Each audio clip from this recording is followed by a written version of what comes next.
Empero os rogamos, hermanos, cuanto a la venida de nuestro Señor Jesucristo, y nuestro recogimiento a Él, que no os mováis fácilmente de vuestro sentimiento, ni os conturbéis ni por espíritu, ni por palabra, ni por carta como nuestra, como que el día del Señor esté cerca.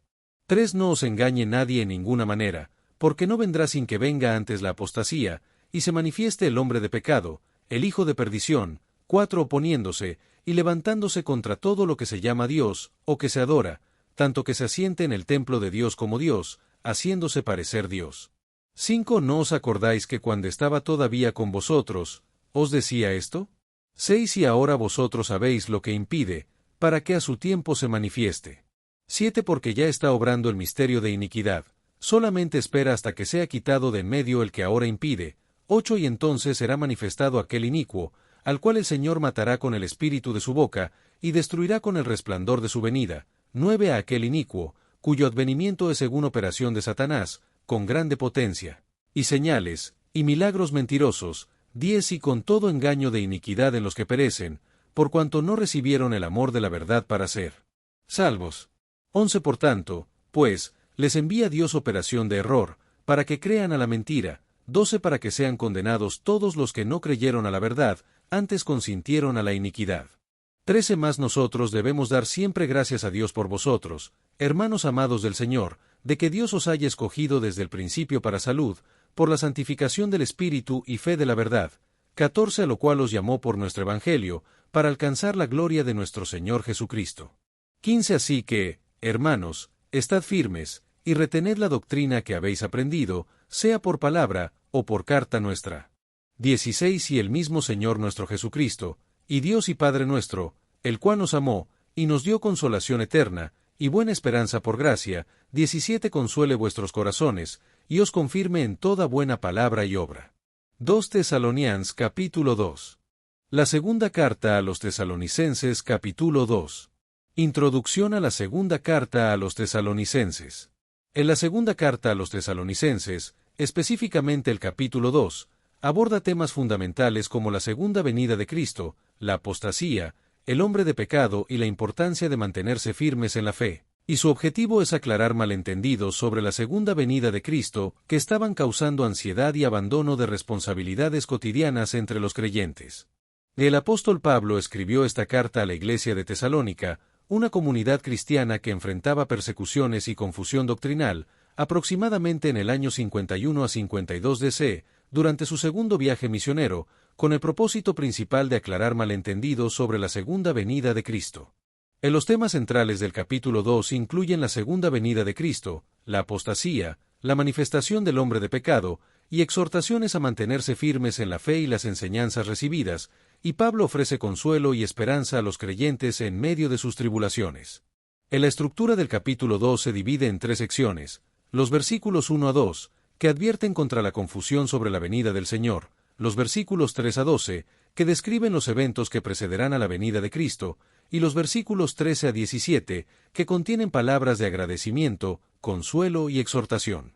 Advertencia contra la confusión sobre la venida del Señor, 2 Tesalonicenses 2, 1-2.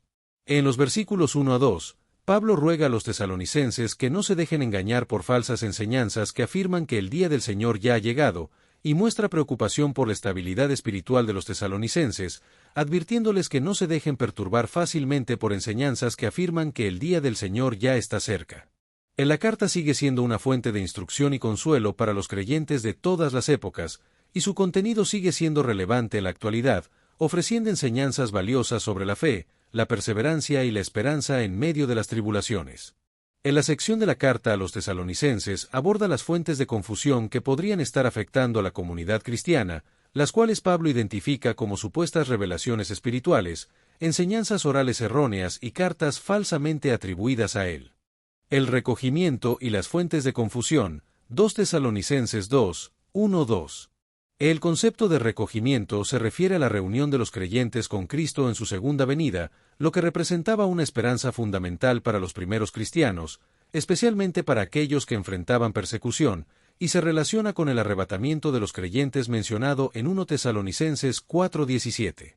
En los tesalonicenses habían malinterpretado algunas enseñanzas, creyendo que el recogimiento ya había ocurrido o era inminente, lo que causaba ansiedad y abandono de responsabilidades cotidianas. Por lo que Pablo escribe para aclarar y exhortar a los creyentes a no ser movidos fácilmente de su sentimiento y a mantener una estabilidad doctrinal frente a enseñanzas erróneas. Pablo advierte a los creyentes sobre tres fuentes de confusión: por espíritu, que se refiere a supuestas revelaciones espirituales o profecías; por palabra, que hace referencia a enseñanzas orales o predicaciones erróneas; y por carta como nuestra, que sugiere que circulaban cartas falsamente atribuidas a él o interpretaciones incorrectas de sus escritos auténticos. La apostasía y el hombre de pecado, 2 Tesalonicenses 2, 3-12. En el versículo 3, Pablo establece claramente que la venida del Señor no ocurrirá hasta que se produzca la apostasía, que se refiere a un gran abandono de la fe o rebelión contra Dios, y que los creyentes no deben ser engañados por ninguna enseñanza que sugiera lo contrario, sino que deben mantener su fe y estabilidad doctrinal hasta la segunda venida de Cristo. En la enseñanza sobre el día del Señor contradice directamente la idea de que el día del Señor ya había llegado o era inminente, y en este contexto se introduce el concepto de apostasía, que representa un abandono deliberado de la fe previamente profesada. La apostasía, en términos bíblicos, se refiere a un rechazo consciente de la verdad conocida, y no simplemente a dudas o luchas espirituales, y en el contexto histórico del primer siglo, los creyentes enfrentaban presiones para renunciar a su fe debido a la persecución romana o a influencias judaizantes. La advertencia sobre la apostasía sigue siendo relevante para los creyentes contemporáneos, recordándonos la importancia de permanecer fieles a la verdad bíblica frente a presiones culturales y enseñanzas falsas, y los teólogos han interpretado esta apostasía de diversas maneras a lo largo de la historia. Pablo introduce la figura enigmática del hombre de pecado y el hijo de perdición, que representa la encarnación de la rebelión contra Dios y será manifestada antes de la segunda venida de Cristo, y esta figura se caracteriza por oponerse a Dios y exaltarse a sí mismo por encima de todo lo que se llama Dios. La expresión hijo de perdición es un hebraísmo que indica que esta persona está destinada a la destrucción, y este título sugiere que la maldad de esta figura no es accidental sino intrínseca a su carácter, y representa la oposición deliberada y consciente a Dios y a su plan, llevada a su máxima expresión. El destino final del hombre de pecado es la destrucción completa o ruina, y según el versículo 8, este individuo será destruido por el Señor con el espíritu de su boca y con el resplandor de su venida, y en el versículo 4 se describe la blasfema exaltación del hombre de pecado, que se asienta en el templo de Dios como Dios, haciéndose parecer Dios. En la figura del hombre de pecado no solo rechaza a Dios, sino que también se opone activamente a todo lo relacionado con la divinidad y la adoración verdadera, buscando usurpar el lugar de Dios y ser adorado como Él, reflejando la tentación original de ser como Dios que se encuentra en Génesis 3:5. El templo de Dios puede ser interpretado de tres maneras: como un futuro templo físico en Jerusalén que será profanado por el hombre de pecado, como la iglesia que será infiltrada y corrompida, o como un símbolo del lugar de adoración en general, representando la usurpación de la adoración que pertenece solo a Dios. La acción de sentarse en el templo de Dios haciéndose parecer Dios representa la blasfemia suprema y es la culminación de la rebelión humana contra el Creador, y esta figura no solo se exalta a sí misma, sino que también deliberadamente engaña a otros para que la adoren como si fuera Dios. A lo largo de la historia, varios gobernantes han buscado deificación, y estos pueden verse como precursores del hombre de pecado, y para muchos intérpretes, esta descripción apunta a un cumplimiento escatológico final en la figura del Anticristo, quien representará la oposición definitiva a Dios antes del regreso de Cristo. Recordatorio de la enseñanza previa, 2 Tesalonicenses 2, 5-7. Pablo recuerda a los tesalonicenses que ya les había instruido sobre estos temas durante su estancia con ellos, y destaca la importancia de recordar y retener las enseñanzas apostólicas, ya que la memoria de la instrucción previa debería haber protegido a los tesalonicenses de la confusión actual. Durante su ministerio en Tesalónica, Pablo estableció fundamentos doctrinales sólidos, incluyendo enseñanzas sobre eventos escatológicos, y transmitió un cuerpo de enseñanza que los creyentes debían recordar y preservar fielmente, lo que se conoce como paradosis o tradición.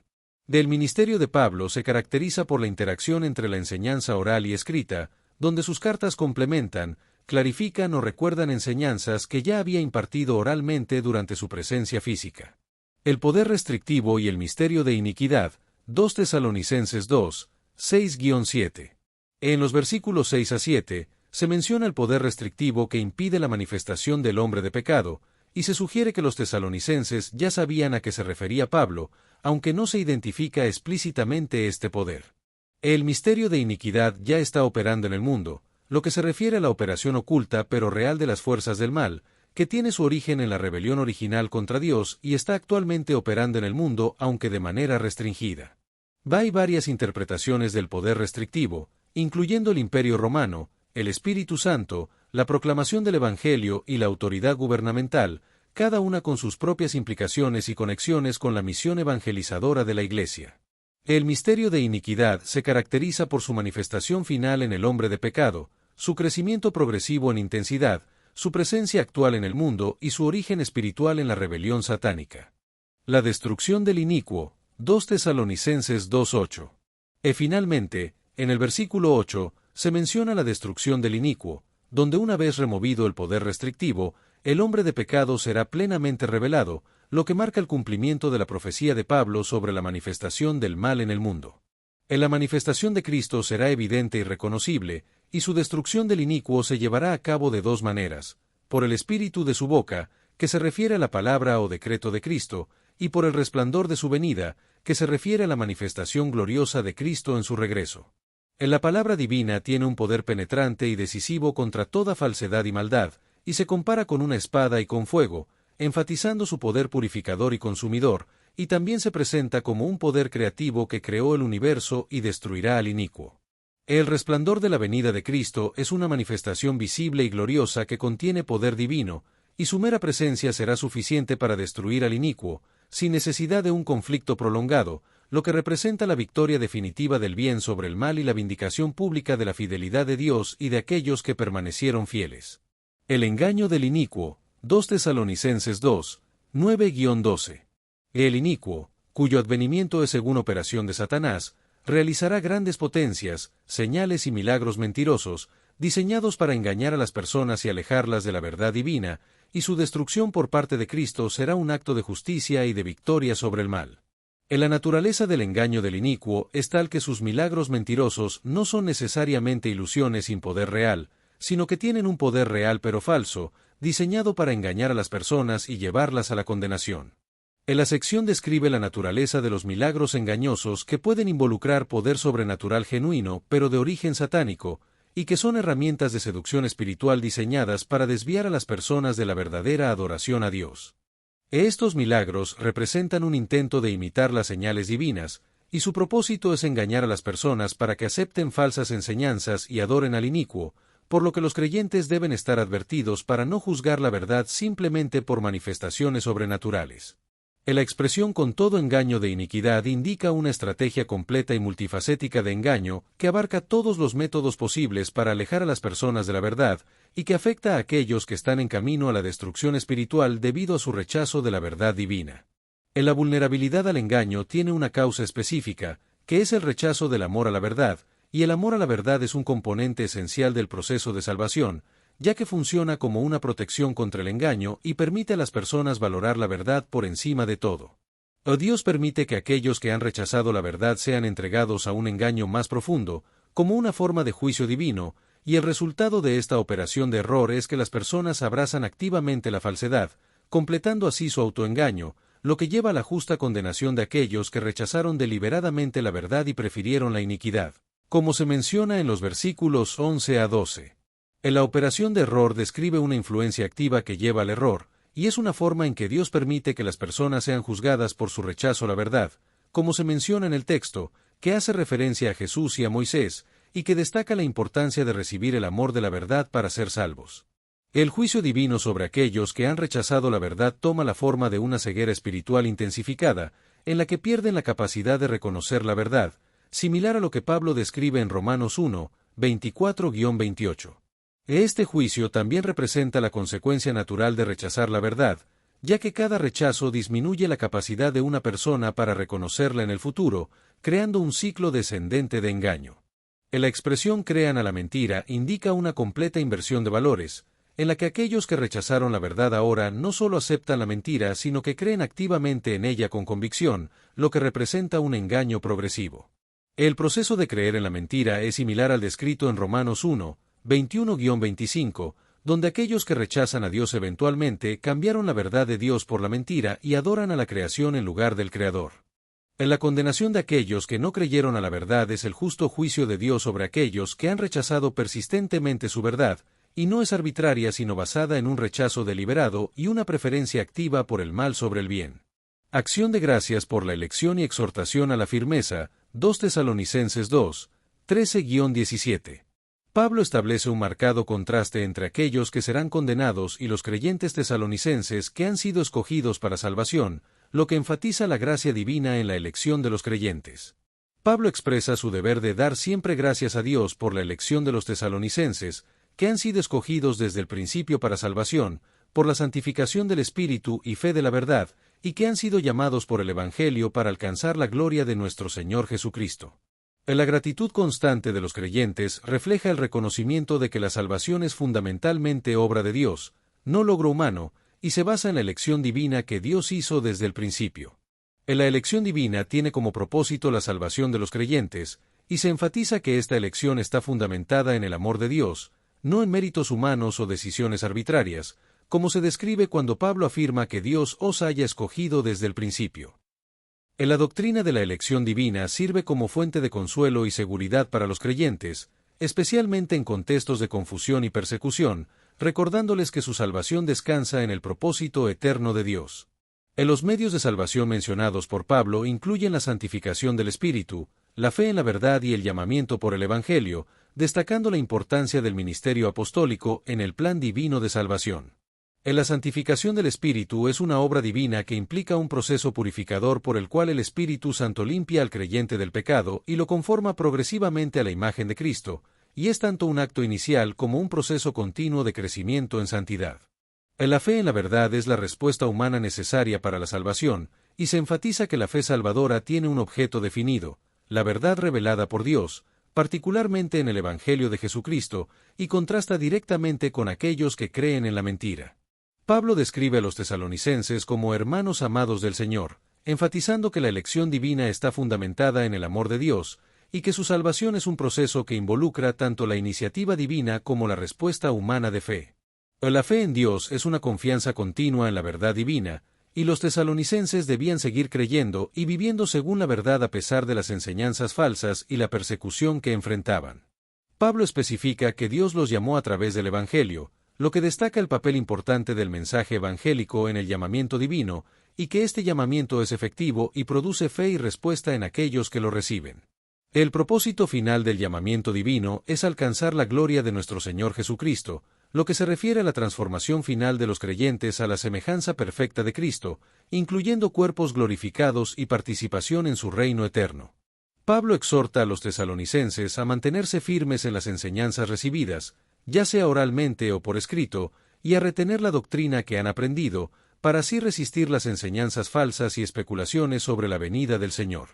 La exhortación a estar firmes es un imperativo espiritual que llama a una postura de estabilidad y resistencia, similar a la de un soldado que mantiene su posición en batalla, y se dirige a toda la comunidad, no solo a individuos aislados, para que juntos puedan mantener la firmeza en la verdad. La carta concluye con una oración de bendición, en la que Pablo pide que el Señor Jesucristo y Dios Padre consuelen los corazones de los tesalonicenses y los confirmen en toda buena palabra y obra, lo que sirve como transición de la enseñanza doctrinal a la exhortación práctica y la bendición. La estabilidad doctrinal es una responsabilidad compartida por toda la Iglesia, y Pablo enfatiza la importancia de retener la doctrina que han aprendido, que se refiere a las enseñanzas y tradiciones transmitidas por los apóstoles. La doctrina puede ser recibida de dos maneras: por palabra, es decir, a través de la enseñanza oral impartida durante el ministerio de Pablo en Tesalónica, y por carta, es decir, a través de su correspondencia escrita, como su primera carta a los tesalonicenses. La autoridad apostólica se establece a través de ambas formas de transmisión, oral y escrita, lo que contradice la idea de que solo la enseñanza escrita o solo la tradición oral es autoritativa. La exhortación a retener la doctrina enfatiza la importancia de la continuidad doctrinal, y establece un criterio para evaluar otras enseñanzas, rechazando cualquier doctrina que contradiga lo que han recibido de Pablo. Bendición final, 2 Tesalonicenses 2, 16-17. La bendición trinitaria menciona a Cristo, al Padre y al Espíritu Santo, y refleja la centralidad de Cristo en la teología paulina, así como la unidad en la operación divina y el amor divino como base de todas las bendiciones. En la consolación eterna es presentada como un don divino ya otorgado a los creyentes, y es descrita como eterna, indicando que no es temporal o transitoria, y es el resultado del amor divino que se manifestó supremamente en la obra redentora de Cristo. La unidad en la acción divina se refleja en el uso de un verbo singular para describir las acciones de Cristo y del Padre, y el Espíritu Santo está implícito en la obra de consuelo y confirmación, completando la referencia trinitaria. En general, la sección enfatiza la importancia de la estabilidad doctrinal, la autoridad apostólica y la bendición trinitaria, y destaca la centralidad de Cristo en la teología paulina y el amor divino como base de todas las bendiciones. La consolación divina es eterna y trasciende las circunstancias cambiantes, lo que la distingue de los consuelos humanos que son pasajeros, y era particularmente relevante para los tesalonicenses que enfrentaban persecución y estaban preocupados por cuestiones escatológicas. La buena esperanza por gracia es un don divino que es calificado como buena y está basada en la gracia, lo que enfatiza que no es merecida o lograda por esfuerzos humanos, sino que es un don gratuito de la bondad divina que se orienta hacia el futuro y servía como antídoto contra la ansiedad que algunos tesalonicenses experimentaban respecto al día del Señor. La oración de Pablo es por consuelo interior y confirmación exterior, lo que incluye la petición de consuelo que afecte todo el ser interior y la confirmación o fortalecimiento en la conducta exterior, tanto en palabra como en obra, y reconoce la dependencia de los creyentes de la obra divina. El corazón en la Biblia se refiere al centro de la personalidad humana, que incluye pensamientos, voluntad, emociones y decisiones, y la oración por consuelo sugiere que los tesalonicenses experimentaban algún tipo de angustia o preocupación que podría relacionarse con la persecución que enfrentaban o con la confusión doctrinal sobre la venida del Señor. La confirmación en palabra y obra es una petición de Pablo para que los tesalonicenses sean establecidos firmemente en su fe, lo que les permita resistir las influencias desestabilizadoras y mantener una estabilidad espiritual que se manifieste en expresión verbal y comportamiento práctico, y el consuelo divino no es simplemente alivio emocional temporal, sino una paz profunda basada en la verdad que viene de comprender correctamente las enseñanzas sobre la venida del Señor y confiar en Él. Plan divino. La expresión verbal es fundamental en la vida cristiana, y Pablo ora para que los tesalonicenses sean fortalecidos para hablar de manera que honre a Dios, abarcando el testimonio verbal, la enseñanza, la exhortación mutua y toda forma de comunicación. La acción práctica es también crucial, ya que la fe genuina siempre se manifiesta en obras que reflejan el carácter de Dios y sus valores, y la vida cristiana auténtica implica coherencia entre lo que se cree, lo que se dice y lo que se hace. Aplicación contemporánea de la enseñanza de 2 Tesalonicenses 2. En el contexto contemporáneo, es importante cultivar el discernimiento espiritual y evaluar todas las enseñanzas a la luz de la Escritura, ya que la advertencia de Pablo sobre el engaño y los milagros mentirosos sigue siendo relevante en una era de desinformación y falsas enseñanzas religiosas. El amor a la verdad es crucial en una cultura que a menudo relativiza la verdad, y los creyentes están llamados a valorar, buscar y defender la verdad divina, incluso cuando contradice las opiniones populares o resulta personalmente inconveniente. La exhortación a estar firmes es especialmente relevante en tiempos de incertidumbre y presión cultural, y los creyentes contemporáneos deben mantener una estabilidad espiritual basada en las verdades inmutables de Dios. En cuanto a la escatología, es importante evitar la especulación excesiva sobre tiempos y fechas, y en su lugar, mantener una esperanza vigilante, viviendo con la expectativa del regreso de Cristo sin abandonar sus responsabilidades presentes. La preparación espiritual es más importante que la predicción, y los creyentes deben enfocarse en vivir fielmente, sabiendo que el regreso de Cristo puede ocurrir en cualquier momento. La apostasía es un tema relevante en el contexto actual, y se manifiesta en tendencias contemporáneas de abandono de la fe histórica, relativismo doctrinal y alejamiento de las creencias y prácticas tradicionales, por lo que la fidelidad a la verdad revelada se convierte en una postura contracultural. Los creyentes contemporáneos, al igual que los tesalonicenses, están llamados a mantenerse firmes en las enseñanzas apostólicas, incluso cuando la cultura se mueve en dirección opuesta, y deben estar conscientes del poder del engaño que puede manifestarse de diversas maneras. El engaño puede ser muy sofisticado, utilizando la tecnología moderna para crear falsedades convincentes, y a menudo contiene elementos de verdad, lo que lo hace más difícil de detectar, por lo que los creyentes deben buscar protección en la comunidad de fe y el estudio diligente de las Escrituras. En la advertencia de Pablo sobre el engaño reconoce la vulnerabilidad humana, especialmente cuando éste apela a deseos y preferencias personales, y destaca la importancia del discernimiento comunitario, que requiere diálogo, corrección mutua y sumisión a la autoridad de las Escrituras. En la enseñanza apostólica, preservada en el Nuevo Testamento, es el fundamento doctrinal permanente de la Iglesia y sirve como un ancla estabilizadora en tiempos de cambio cultural y proliferación de nuevas enseñanzas, proporcionando continuidad con la fe histórica y criterios para evaluar innovaciones teológicas. En la enseñanza apostólica trasciende barreras culturales y temporales, y sus principios fundamentales siguen siendo aplicables en diversos contextos culturales, sirviendo como puente entre la revelación divina y las realidades contemporáneas. Conclusión: esperanza, consuelo y firmeza en la fe. En la buena esperanza que Pablo menciona proporciona certeza en tiempos de incertidumbre, y ofrece un fundamento estable en medio de circunstancias cambiantes e impredecibles, fomentando una perspectiva eterna que relativiza las preocupaciones temporales. La esperanza cristiana es activa, sirviendo como motivación para la fidelidad presente, y la expectativa de alcanzar la gloria de nuestro Señor Jesucristo inspira a los creyentes a vivir de manera digna de ese llamamiento, y ofrece un testimonio poderoso en un mundo a menudo caracterizado por desesperanza o esperanzas superficiales. La fe cristiana se distingue de los optimismos meramente humanos por su fundamento en la gracia divina y su orientación hacia realidades eternas, lo que la hace única y convincente. La integración de la palabra y la obra es fundamental para la coherencia cristiana, ya que la fe auténtica se manifiesta tanto en lo que se dice como en lo que se hace, evitando la hipocresía y ofreciendo un testimonio integral al mundo. En la mención de Pablo de la buena palabra y obra enfatiza la importancia de equilibrar la ortodoxia, palabra correcta, con la ortopraxis, acción correcta, para evitar desequilibrios espirituales y honrar ambas dimensiones de la fe. Del consuelo en tiempos difíciles proviene directamente de Dios, pero a menudo se canaliza a través de la comunidad de fe, que está llamada a ser un instrumento del consuelo divino, proporcionando apoyo, ánimo y presencia en tiempos de sufrimiento.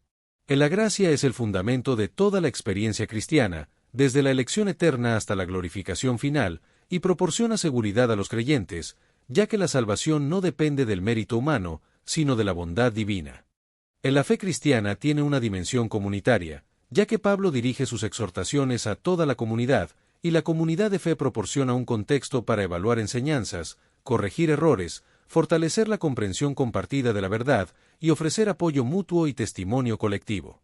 La centralidad de la gracia y la dimensión comunitaria de la fe proporcionan una perspectiva transformadora que permite a los creyentes encontrar significado y propósito incluso en circunstancias dolorosas, y les da confianza en la fidelidad de Dios para completar la obra que ha comenzado en ellos. La manera en que los creyentes viven juntos y expresan amor mutuo es una demostración visible del poder transformador del Evangelio, y es importante que los creyentes mantengan una relación armoniosa y de amor entre sí. El misterio de iniquidad que Pablo menciona en su carta a los tesalonicenses sigue operando en el mundo contemporáneo, manifestándose en sistemas de pensamiento, estructuras sociales y comportamientos que se oponen a los valores y propósitos divinos, y es restringido por factores providenciales que limitan la manifestación plena del mal en el mundo. En la realidad de este misterio operante llama a los creyentes a mantener una vigilancia espiritual constante, reconociendo las manifestaciones del mal y resistiéndolas a través de la verdad, la justicia y el poder del Espíritu, y a perseverar con esperanza incluso en circunstancias desalentadoras. La enseñanza de Pablo sobre eventos escatológicos sitúa la historia humana dentro de un propósito divino más amplio, y los acontecimientos actuales, por desconcertantes que parezcan, no son aleatorios sino parte de un plan que culminará en la manifestación gloriosa de Cristo. La perspectiva eterna de Pablo relativiza las preocupaciones presentes y motiva la fidelidad presente, ya que los creyentes pueden perseverar con esperanza sabiendo que la historia avanza hacia la victoria final de Cristo. El mensaje central de Pablo es que los creyentes deben mantenerse firmes en la verdad revelada, resistir el engaño, y vivir con esperanza en la promesa del regreso de Cristo, y que la buena esperanza y consolación eterna que Dios ha dado a sus hijos permanecen como recursos inagotables para enfrentar los desafíos presentes.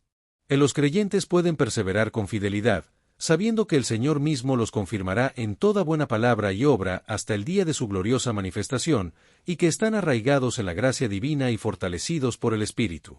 Destellos, disfruta la vida, mantente bella por dentro y por fuera y nutre una mente sana. Corazón brillante. Si te gustó este video, suscríbete para recibir más contenido como este, o no olvides suscribirte para no perderte ningún video. Salud y vida @lavida2025